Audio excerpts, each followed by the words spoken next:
আসসালামু আলাইকুম ভিউয়ার্স, আশা করি সবাই ভালো আছেন। বেশ কিছুদিন থেকেই মনে একটা ইচ্ছা জাগলো যে আমি একটা ব্যাগ বানাবো, আর সেই ব্যাগে করেই আমি আমার বিজনেসের পণ্যগুলো কুরিয়ারে ডেলিভারি দিব। কিন্তু কোন কাপড় দিয়ে ব্যাগ বানাবো তা ভাবতে ভাবতে হঠাৎ মনে পড়ে গেল আমার হাজব্যান্ড আমাকে আজ থেকে 7 বছর আগে একটা চাদর গিফট করেছিল। সে চাদরটা আমি প্রায় 5 বছর ধরে ইউজ করেছিলাম, কিন্তু বেবি হওয়ার পর আমি তেমন একটা চাদর ইউজ করি না, যার কারণে চাদরটা প্রায় সময় অবহেলায় পড়ে থাকতো। তাই হঠাৎ ভাবলাম এই অবহেলিত চাদরটাকে একটা নতুন লুক দেওয়া যায়। চাদরটা দেখতে অনেক সুন্দর ছিল।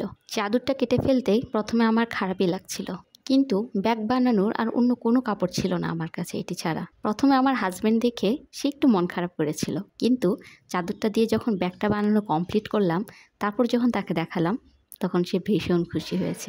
তাহলে আপনারাও আমাকে জানিয়ে দিন আমার এই চাদর দিয়ে বানানো ব্যাগটা আপনাদের কাছে কেমন লেগেছে।